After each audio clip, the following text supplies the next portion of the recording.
Welcome to the Ringer NFL show. Sheil Kapadia back with Diante Lee and Steven Ruiz. Good to have you watching on FanDuel TV or listening on Spotify. 3 more wildcard games on Saturday. The best game of the weekend so far. On Sunday. The best game of the weekend so far on Sunday night. Commanders Bucks. We also get a Bills victory. We also get an Eagles victory over the Green Bay Packers. We're going to talk about all 3 of the games. Ruiz, you live in the DC area. Are you hearing like pots and pans clanging outside? Are people celebrating in the streets? Are you engulfed in the environment, even though you're not a Commanders fan? No, not really. I don't think there are like a lot of Commanders fans in DC. It's like a transplant city. Like you go to a Nationals game, you go to a Wizards game, and it's mostly the other team's fans. And Washington plays in Landover, Maryland, which is about like 40 minutes away from where I live. So I would have to go a far distance to kind of find where the Commanders fans are celebrating right now. There you go. But Diante, I mean, even you where you're at, you probably we'll see some Jaden Daniels jerseys around town this week with the way that game ended. 1000%. Because I'm in San Diego, which is a military town. So people from all over land over here, which means that you usually see a lot of the national brands, Steelers, Commanders, Cowboys are all very well represented out here. And for me as an Eagles fan, obviously, my father being a Cowboys fan, I have been at least tangentially connected as a fan or watcher of the Commanders for a long time. So interesting to see where they are now as a team and how quickly they've been able to turn this thing around. Well, let's start with that. Washington Commanders 23-20 over the Bucks. Sunday night, a back and forth game, an entertaining game. I think we looked at this and thought these are 2 evenly matched teams. Washington gets the ball, 4:41 left. They do not give it back. They've run the clock down. Jaden Daniels with the big completion on 3rd down. He hits Austin Eckler for another one.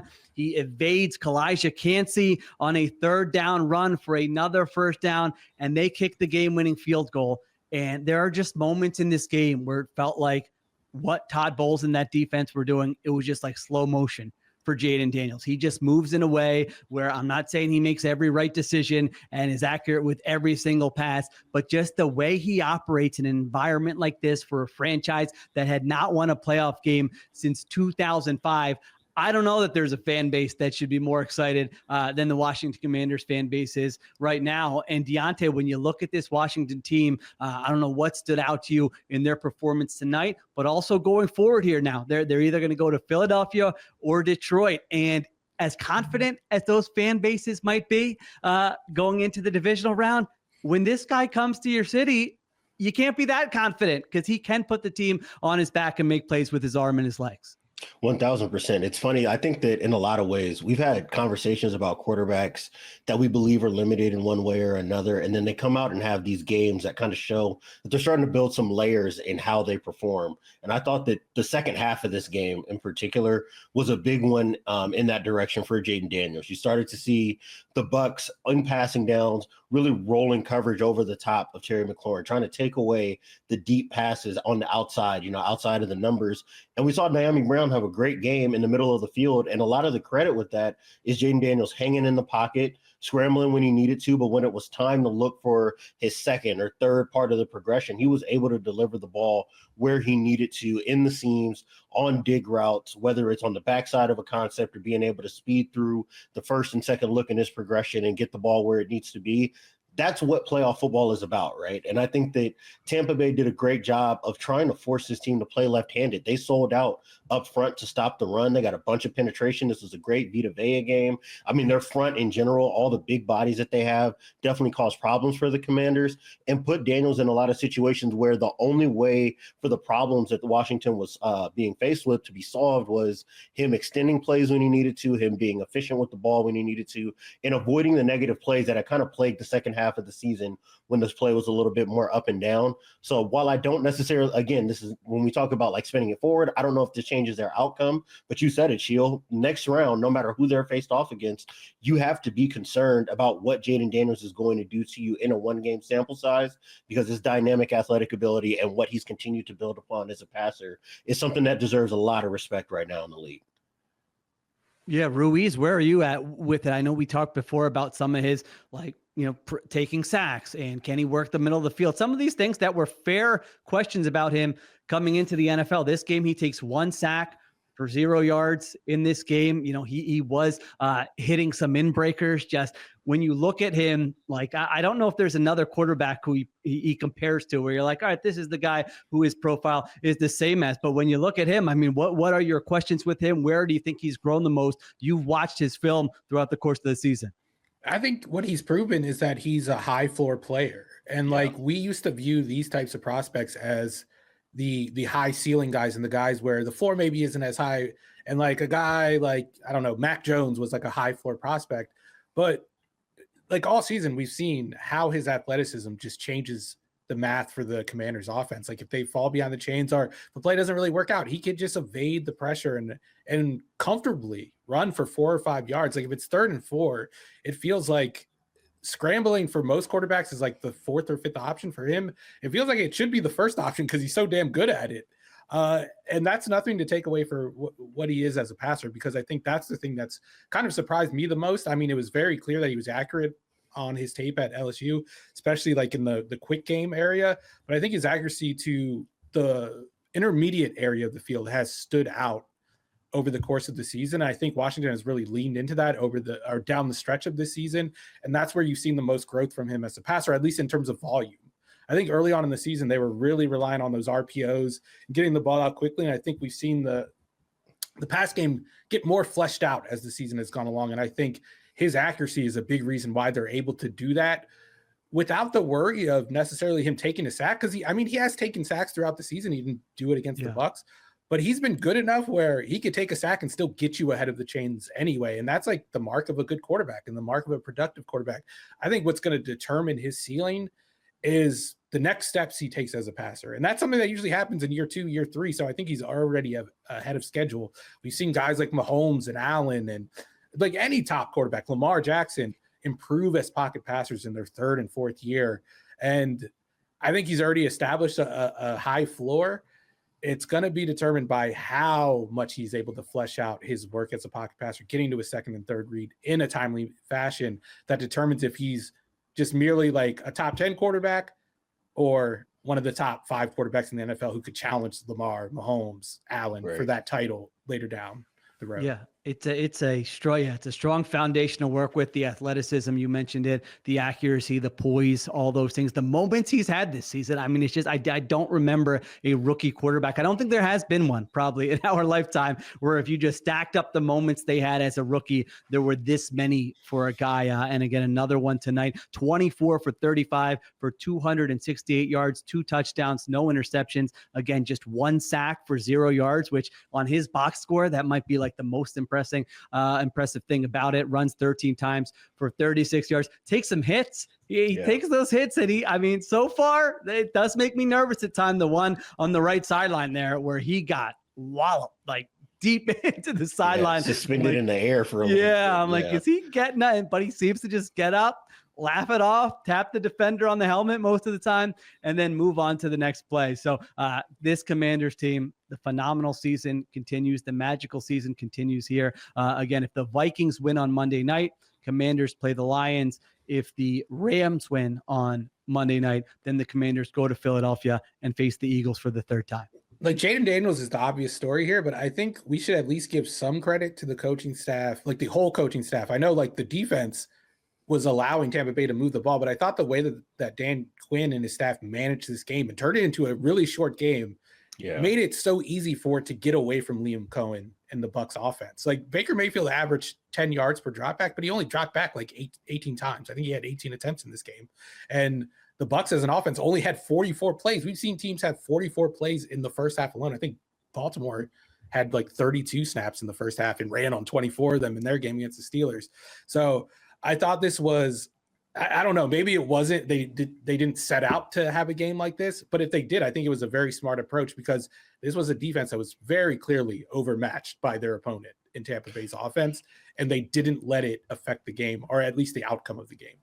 I Yeah, think in the broadcast they noted that, right? I think that Dan Quinn came into the week saying, like, we understand exactly what their run game is. We know how effective and efficient that offense can be, and that they can hold on to the ball by avoiding third downs altogether. So I think that they kind of set out to be aggressive with their third and fourth down play calling, trying to make sure that you're within 1 or 2 yards and then running the sneaks, allowing Jaden Daniels to be a threat with his legs to move the chains. And then, obviously we talked about what he was as a passer as well. I was going to make the same remarks even. I think that their management of the game, their understanding that they needed to possess the ball and not allow this to be a track meet, which would have really caused problems for their defense. They were really able to eliminate the run game as a viable strategy for Tampa Bay to control the pace of the game because the clock was always moving, because they were trailing for a lot of this game, or it was too tight for them to just sit on the ball and count on the fact that if they only came away with the field goal, that they could feel like they would get the ball back with another opportunity to go score later on. I think that Washington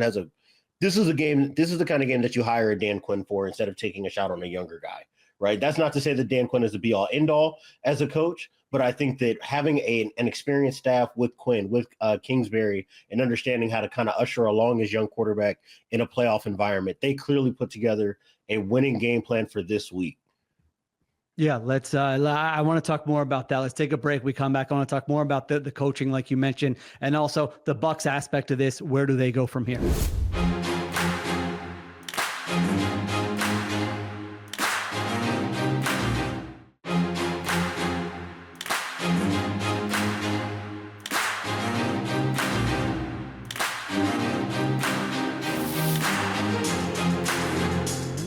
All right, we're back on the Ringer NFL show. Yeah, to your guys' point, I mean, and this has been the way the Commanders have played weekly, like these long, methodical drives and converting on third and fourth down. For the most part, they're not an explosive passing game, again, for the most part. But Tampa only had 7 possessions in this game, which is wild for, if you're listening. The average NFL game, I think, has around 11 possessions. So you're right. When you're the underdog, and they weren't like a huge underdog, I think these were two evenly matched teams. But yeah, I think the more opportunities the Bucs got in this game, the more likely it was going to be they were going to be able to score. The Commanders didn't really have an answer defensively. They get the big turnover there, and that was really self-inflicted. Baker Mayfield and Jalen McMillan on the jet sweep. I mean, it was 17-13 at that point in the game. Bucs have the ball. They just gotten a big red zone stand. It looked like they're in control. That changed the game. And then to your point, Ruiz, they were aggressive on fourth down. The Commanders, I think 5 times in this game, they went for it on fourth down. They convert 3 of them, including a huge 4th and 2 that ended up in a touchdown from the Tampa Bay 5-yard line. And the Bucs and Todd Bowles just historically has been more conservative with his approach. He faced a very tough decision. I want to hear what you guys thought about this one, where they're down 2017 with, again, under 5 minutes left. 4th and 3 in Washington territory.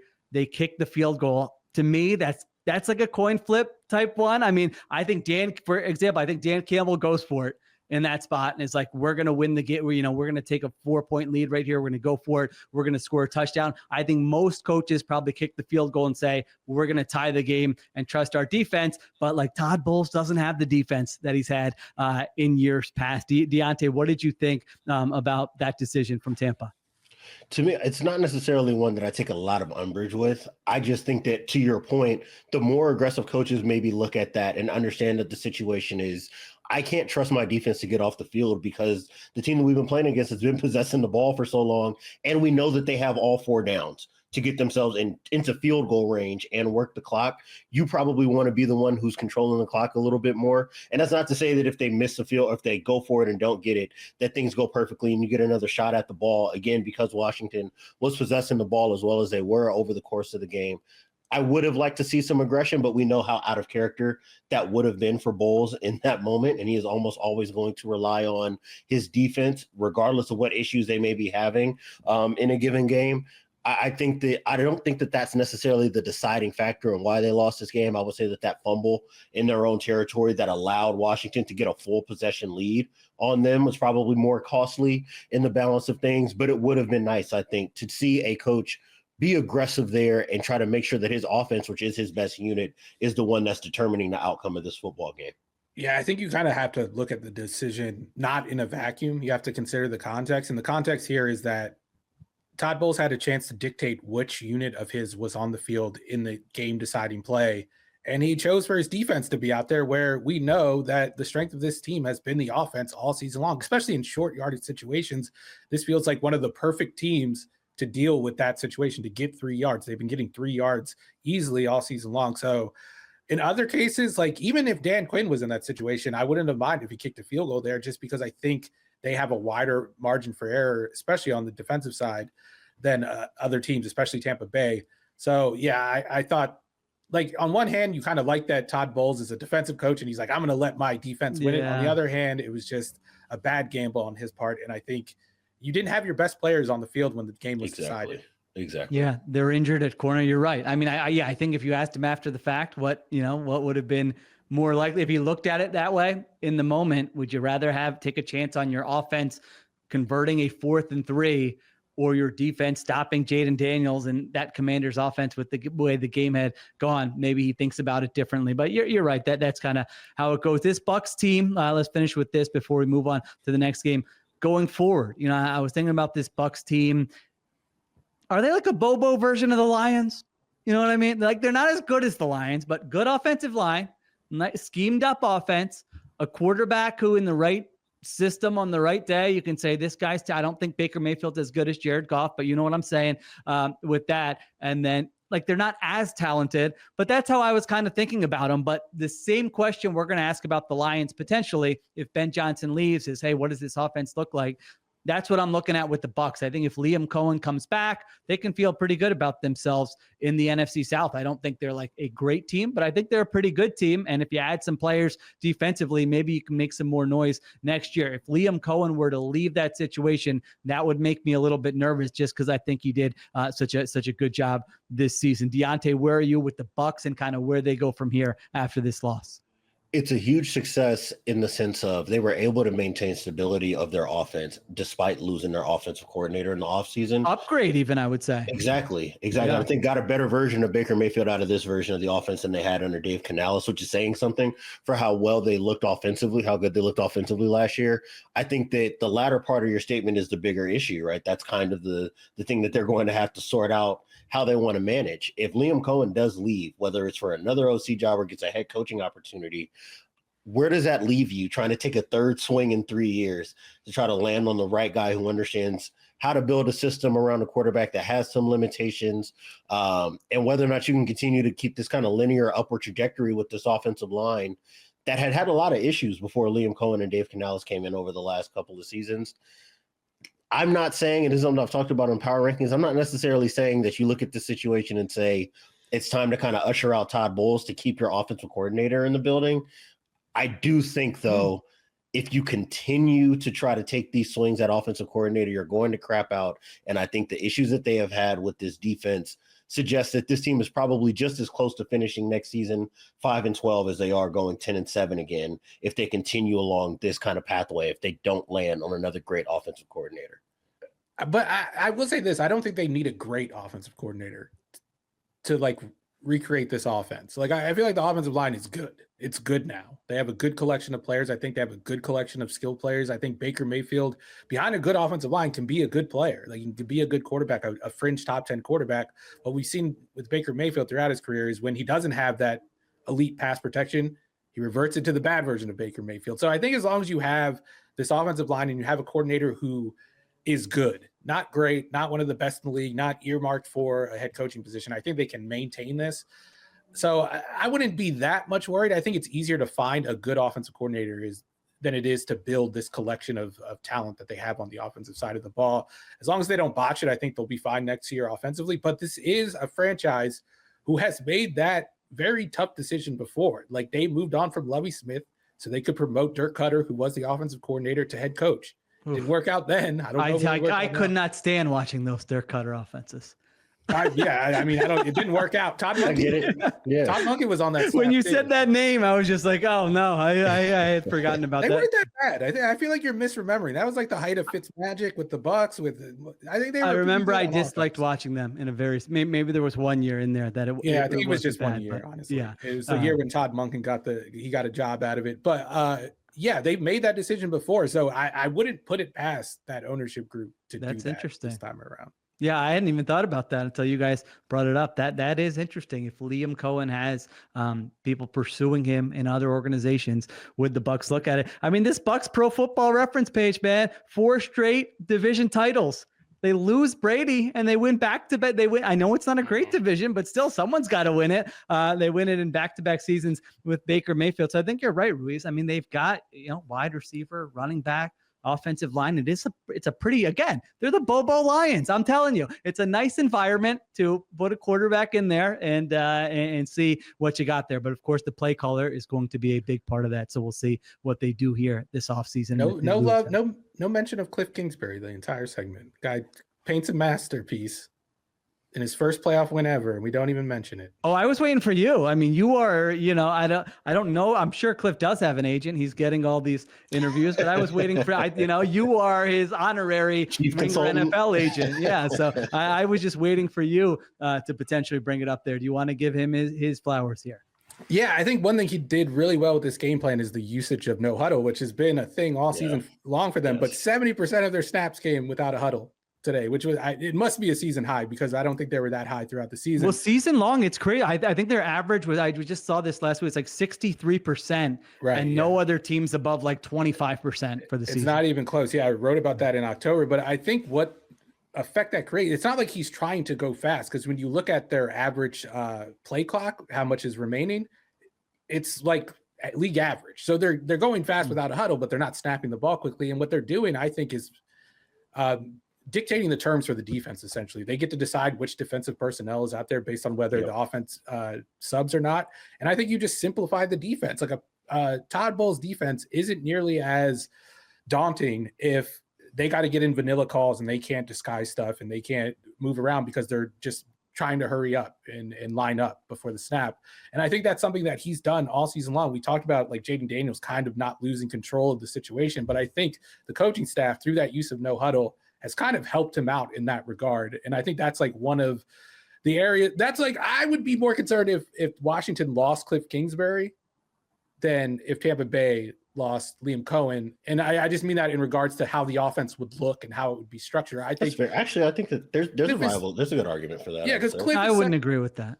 I'm not saying it wouldn't be as effective, but it would look radically different just because Cliff Kingsbury is unlike any other play caller in the NFL. Like, that is a objective take. You have to agree with that at least. Who else is calling 70%? No. Well, yes, but theoretically, wouldn't you be able to find? Now you would have to find the right guy, but you could. They're like college. It's all over the college game. Like, you should theoretically be able to, or maybe there's a guy who worked in college who's now in the NFL. Like the spread. You can't find a McVay assistant. I can go down the street and find a McVay assistant. Well, but an actual good McVay assistant, not somebody who just picks up his lunch from time to time, which I actually thought. That's what I thought Liam Cohen was. What this sounds like to me is that you guys are opening the door for USC to get rid of Lincoln Riley. So, hey, I mean, if Cliff Kingsbury does leave and he's looking for a way out the door, that might be a good landing spot for him. Stuck with him.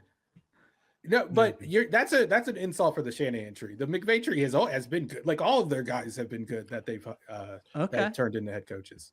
They've been successful. The thing that you were bringing up, Steven, what it kind of reminded me of as you were speaking was just like the early Jared Goff tenure in Los Angeles, right? Where they were going with a lot of tempo, going from first to second down to keep defenses from getting into blitz looks or exotic looks or design run stopping looks. And while the offense was not spread out then, a lot of the bones of that I think you can kind of find in Washington's offense in terms of quick tempo to get to screens, quick tempo to get to play actions. Their RPOs oftentimes, because of the areas they're attacking the field with the RPO, it kind of mimics those kind of bang routes that you would throw in the Shanahan or McVay offense off of play action with those, kind of glance routes and digs and end breakers. So I do think that there's a lot of value in that for a young quarterback in a playoff environment like this, where now when the goal is to possess the ball and when you know you have all 4 downs, you don't necessarily have to make any one play call as high leverage as it would be otherwise, because you know you're just playing the volume game. And while it's very easy for this offense to get knocked off schedule that way, I do think that when they're operating this way and the passing game is as efficient as it is on early downs, it certainly helps keep the quarterback away from being blitzed, and it keeps those defensive linemen at bay. And I think that that's a big reason why he was able to stay clean for so long in this game. I just realized what's going to happen. Cliff Kingsbury goes to Chicago, coaches Caleb Williams, Chip Kelly, new Commanders offensive coordinator. Solved. There you go. I actually wouldn't hate that. I actually wouldn't we hate just that. solved it. See, sometimes we need to argue, yell at each other, but then we talk it out and we get to a resolution. So you heard it here first on the Ringer NFL show. All right, let's take a break. We come back. We move on to the next game, Eagles, Packers.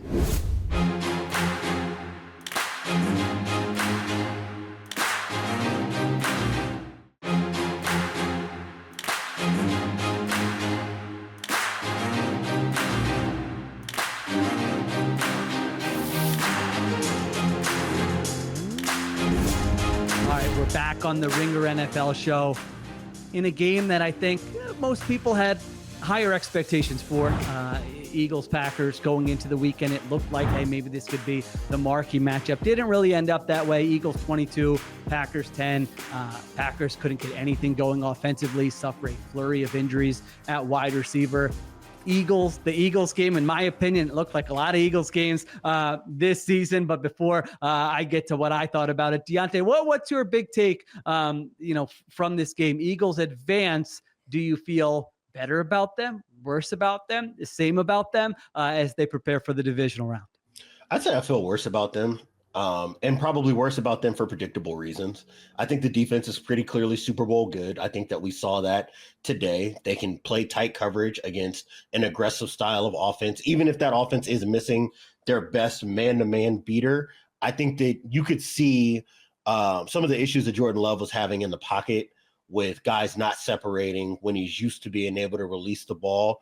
And the fact that they've been able to get so much more out of this edge room than I ever would have imagined. Seeing Nolan Smith be a productive player, honestly, seeing Milton Williams be as productive as he was this year compared to what he looked like last season, when I wasn't sure that he was a player that the Eagles thought that he might be, when they decided to keep him and play him more often. I think that they have done so much to generate good play out of their front seven and getting these young guys to play sticky coverage. Darius Slay still playing sticky coverage out on the perimeter.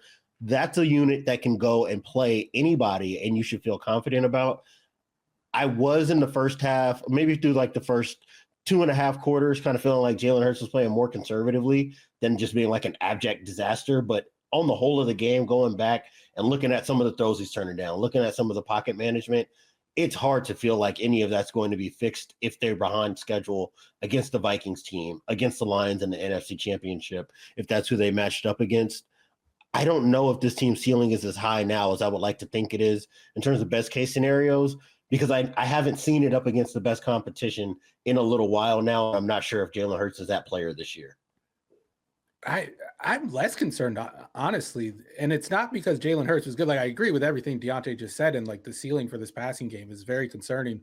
But when I look through the NFC, I just don't know which team has a defense that's capable of making them play with their right hand tied behind their back and making them not just into a drop back passing game. I think it's like deeper than that. I think you have to be able to rush with 4 and get pressure on Jalen Hurts. And if you can't, and they have to blitz, then that just makes everything else easier for Jalen Hurts because they have 2 mismatches on the outside, and then Dallas Goedert could just stiff arm his way through a secondary if he wants to a touchdown. So like in the NFC, like if the Lions were at full strength and they had their defensive line and Aiden Hutchinson was there, I would think that's a terrible matchup for the Eagles, but that's not the case. And I don't know which other pass rush in this conference has the ability to win that battle 4-on-5 against the best offensive line in the NFL. There are not a lot of pass rushes around the NFL, but all of them seem to be on the other side of the bracket right now.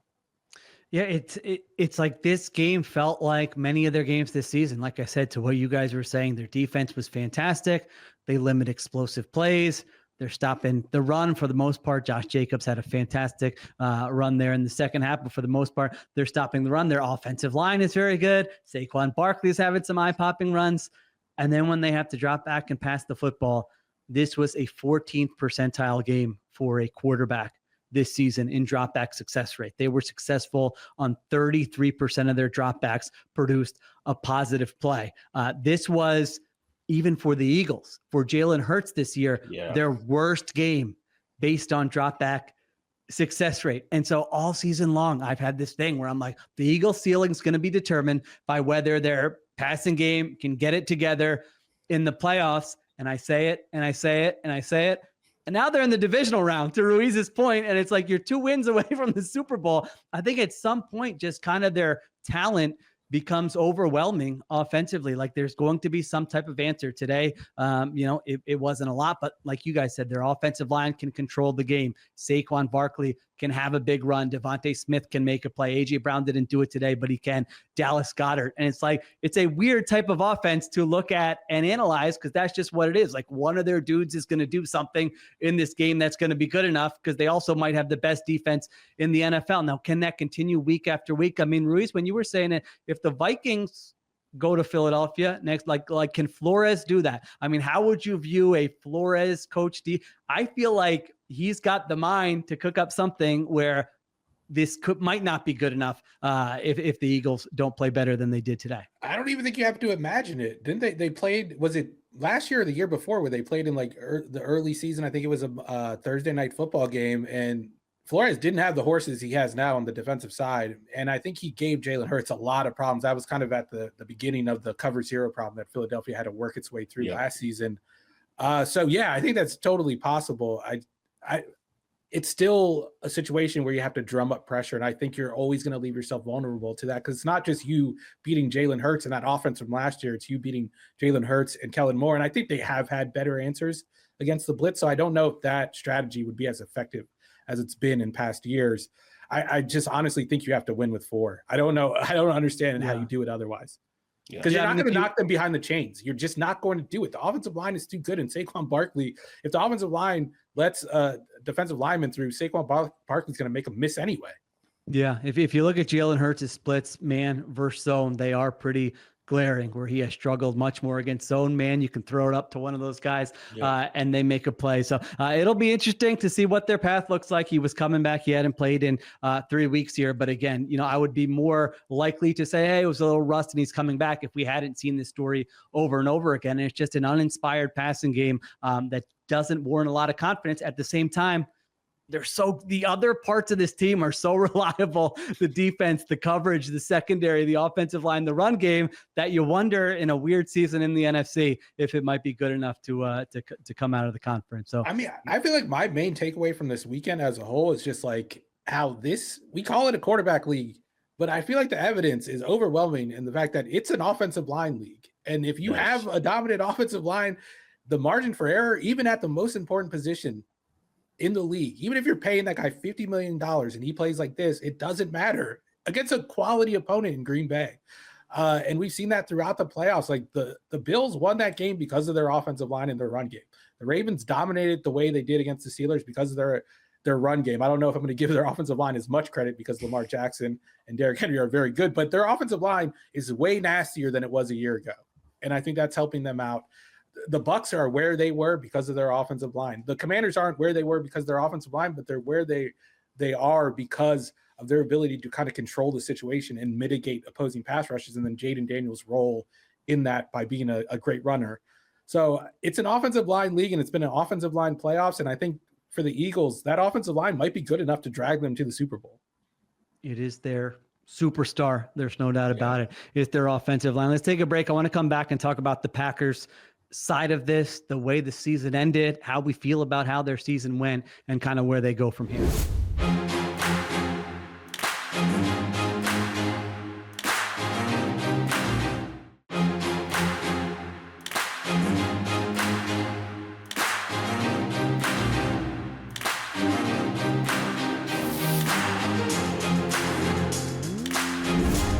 All right, we're back on the Ringer NFL show. So I don't know that the Jordan Love discourse will reach the levels of the Justin Herbert discourse, but he goes 20 for 33 here with 212 yards and 3 interceptions. Finishes the game not only without Christian Watson, but without Romeo Doubs, without Jaden Reed. Now in the first half, they had those 2 guys at least, and they hadn't scored a point. They lose Elton Jenkins, one of their best offensive linemen.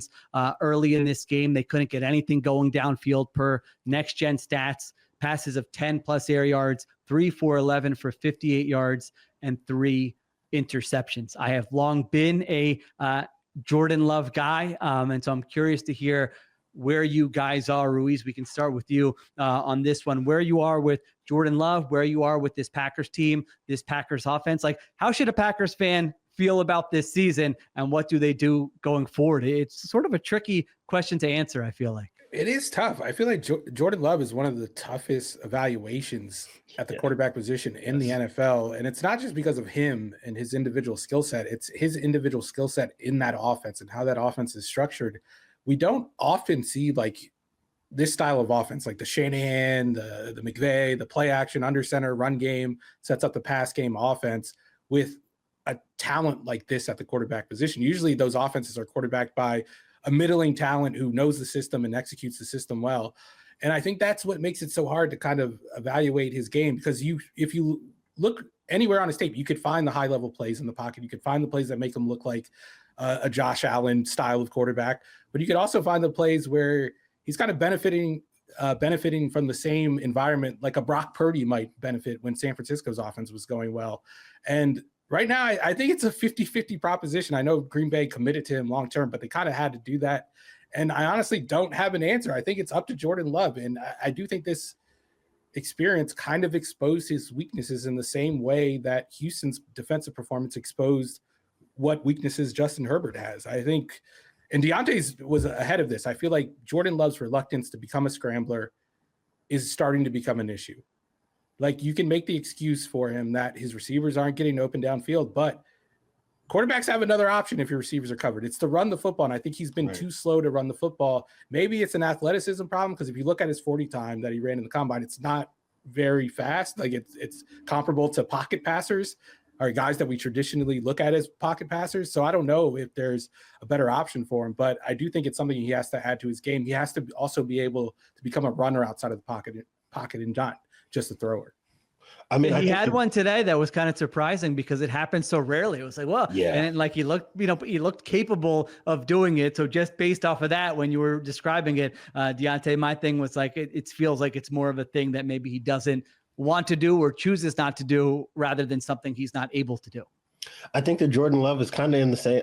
To me, I look at him similarly to how I look at CJ Stroud, which is in the sense of like, today I got to learn what Jordan Love looks like when he can't trust the interior of his offensive line. And now the success of the offense is going to be heavily dependent on his management of the pocket. And I learned today that he's actually not the greatest pocket manager. And a lot of his best plays have come from him being able to pat the ball and be able to work through an entire progression and remain aggressive as a downfield passer.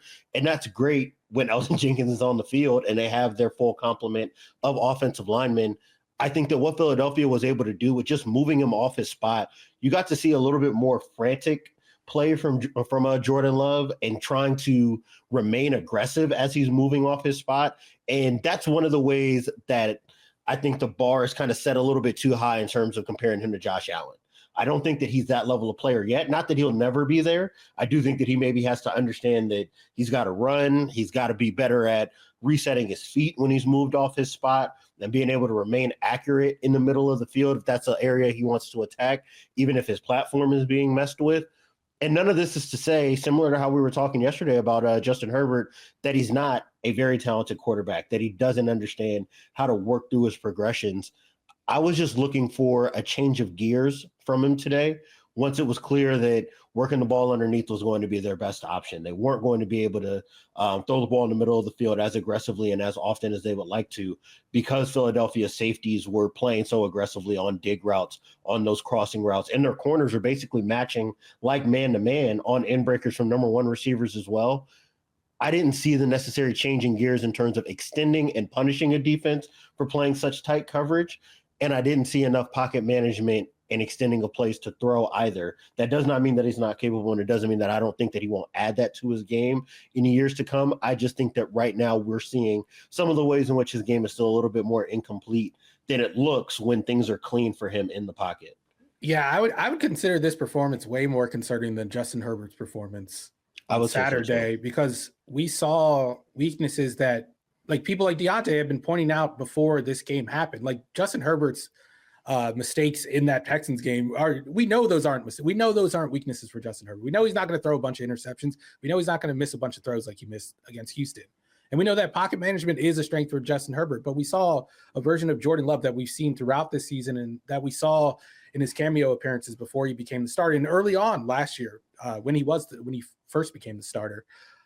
Inaccuracy has been a problem for him, throwing the ball high, especially over the middle. If you're going to target the middle of the field as much as he does, you can't be as high as he is, as consistently as he is. You're going to throw interceptions. And the unwillingness, I guess, or the lack of eagerness to become a playmaker, like I laid out before, is another one. And those are two issues that I think he's going to have to work through. And I think his consistency with decision-making has been a problem throughout the season also.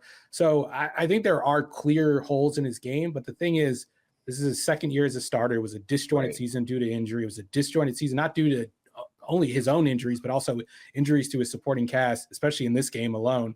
So, like, I'm not by any means like waving a giant red flag here. I think this is just standard progress for a young quarterback who hasn't played much. And I just want to see what he looks like next year. I think next year is the year where we figure out what this guy is going to be for the next 5 to 10 years. And great defense still matters. We see in the wild card round. Diante, this should have been, I'm surprised this wasn't your first point. You should be the one waving the flag for defenses. 2 top 5 defenses against 2 quarterbacks who get a lot of hype.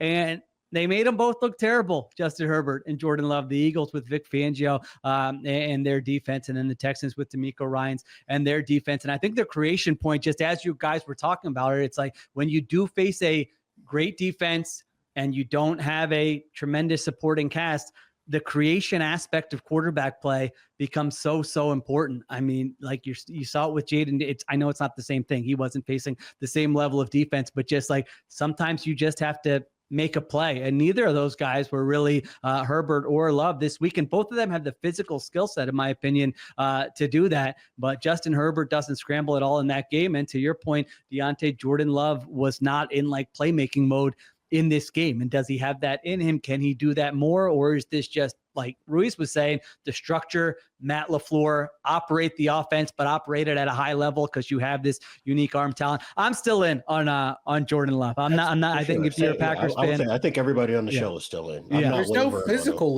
limitation, which it would be my concern. Like when you watch a physically limited quarterback struggle in the same ways, there is reason to be concerned. When you have a high ceiling quarterback who has these gaps to fill in his game, you shouldn't be concerned. It should be not expected, but you shouldn't be surprised when this stuff happens. And he went up against the best defense in the NFL, and we've seen good quarterbacks look pedestrian against similar deep. We saw LeBar kind of get reined in against this defense. We saw Josh Allen go 10 for 30 against Houston during the regular season and have one of those games where we were potting about it, like, what's wrong with Josh Allen after?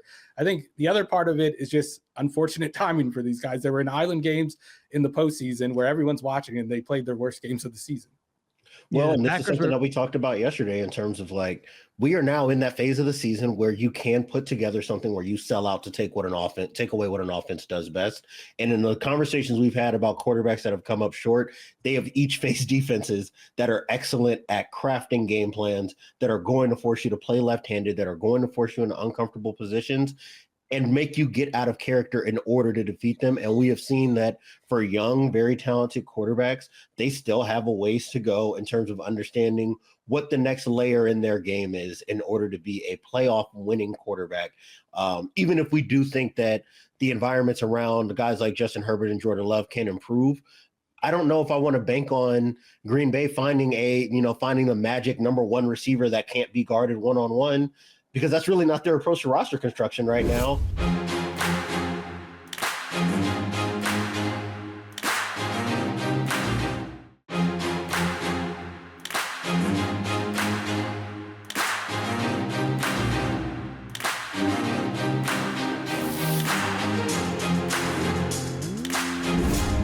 All right, we're back on the Ringer NFL show.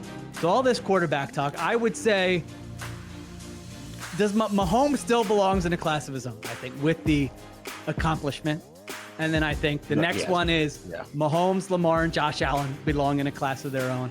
And then everybody else we can have conversations about. Do you agree with that assessment? Do you have issue with that assessment? No. Not only do I not have an issue with the assessment, I think that as these guys hit their primes, we're seeing the chasm kind of grow, I think, in how I consider that top tier of quarterback, those 3 guys, and the rest of quarterbacks that I love in the NFL. Right. I think that you're just saying that there's a world of difference between where they're at right now and where the rest of the league is. There you go. All right. So we talked about Lamar Jackson on the previous show. If you missed that, check it out in the feed. We recorded that Saturday night. Josh Allen comes in, Sunday afternoon, not to be outdone. They give up the deep touchdown early. I say, hey, we were saying on the Ringer NFL show, this could be, Broncos could be a little frisky.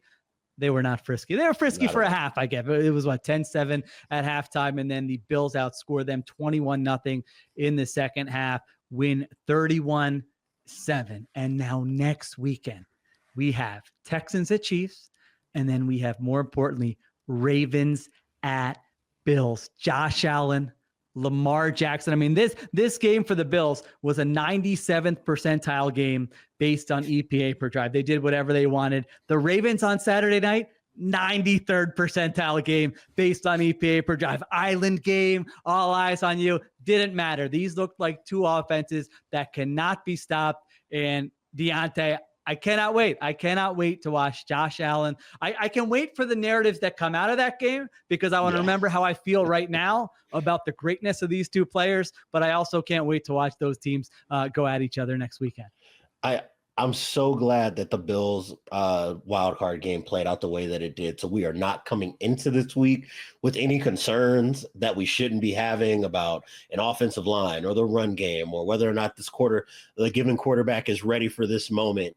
The stakes are set where they need to be for the level of quarterbacks we're going to see. I think both teams have built, like you said, machine-like offenses that can beat you in a multitude of ways before we even get to what their quarterbacks are as individual talents, and their quarterbacks are playing at the peak of their powers. This is about as good of a divisional round matchup as you can possibly get in the NFL.